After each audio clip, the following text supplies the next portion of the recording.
পাকিস্তানের করাচি বন্দর থেকে পণ্যবাহী কন্টেনার নিয়ে প্রথম কোনো ফিডার জাহাজ চট্টগ্রাম বন্দরে ভিড়েছেন। কিন্তু জাহাজ ফিরে গেলেও এ নিয়ে চলছে আলোচনা সমালোচনা। সামাজিক যোগাযোগ মাধ্যমেও এ নিয়ে নানাজন নানা মন্তব্য করছেন।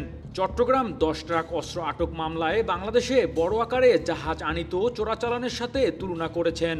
মন্তব্যকারীরা বলছেন, 2004 সালে 1 এপ্রিল চট্টগ্রামে ইউরিয়া সার কারখানায় জেঠিঘাটে খালাসের সময় আইনশৃঙ্খলা বাহিনীর সদস্যরা বিপুল পরিমাণে অস্ত্র আটক করে, যা পরিবহনের জন্য 10টি ট্রাক প্রয়োজন হয়েছিল। এই অস্ত্রশস্ত্রের চোরাচালান জাহাজের মাধ্যমে বঙ্গোপসাগর দিয়ে কর্ণফুলী নদীতে আনা হয়েছিল। তৎকালীন সরকারের উচ্চপদস্থ ব্যক্তিবর্গ ও সরকারি গোয়েন্দা সহ এই চোরাচালানের বিষয়ে অবহিত বা জড়িত ছিলেন বলে অভিযোগ করা হয়। 2005 সালে 6 জুলাই এই মামলায় বিচার প্রক্রিয়া শুরু করা হয়। 14 সালের 14 ফেব্রুয়ারি আদালত এ মামলার রায় প্রকাশ করে। আদালত সাবেক শিক্ষামন্ত্রী ও জামায়াত ইসলামীর আমির মতিউর রহমান নিজামী, সাবেক স্বরাষ্ট্র প্রতিমন্ত্রী লুৎফুজ্জামান বাবর সহ 14 জনকে মৃত্যুদণ্ডের আদেশ প্রদান করে।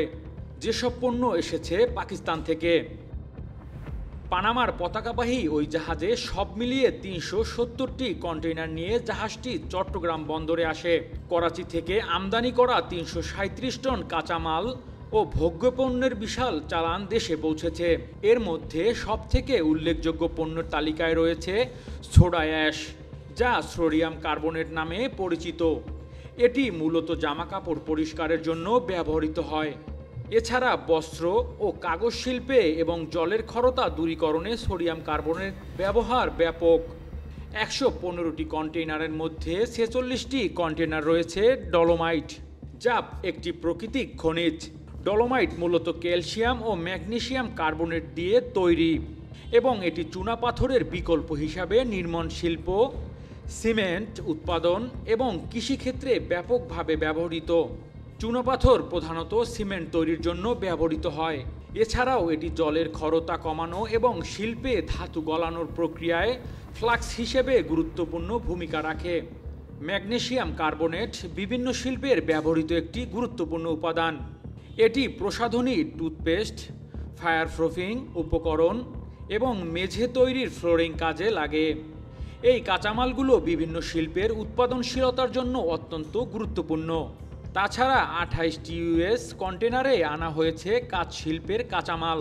ভাঙা কাঁচ সাধারণত পূর্ণ প্রক্রিয়াজাত করে নতুন কাঁচ পণ্য যেমন বোতল, গ্লাস বা কাচের আসবাবপত্র তৈরি করা হয়।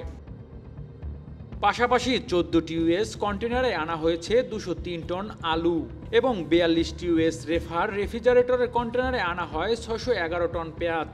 একটি কন্টেনারে আসে গাড়ির যন্ত্রাংশ। খালাসের ক্ষেত্রে শিথিলতা প্রদর্শনের চাপ বা অন্য কোনো সমস্যা হয়েছিল কিনা সে বিষয়ে জানা না গেলেও বন্দরে আসা জাহাজ চেক করতে গেলে 2 কাস্টমস অফিসারের রদবদল হয়েছে বলে জানা যায় বিভিন্ন সংবাদ মাধ্যমে। জানিয়ে সামাজিক মাধ্যম ছিল বেশ উত্তপ্ত। শেখ হাসিনা সরকার পতনের পর মুখরিত ছিল আমরা সবাই বাবর হব, 7 সিস্টার স্বাধীন করব।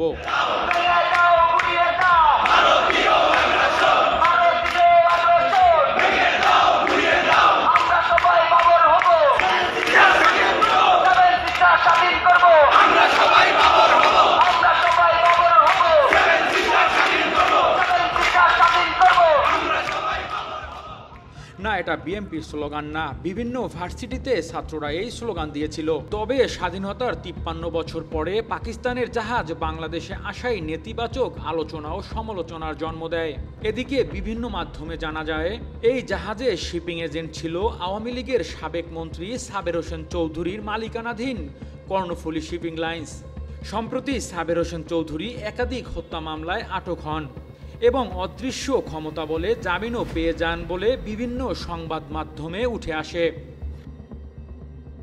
Metro TV desk report.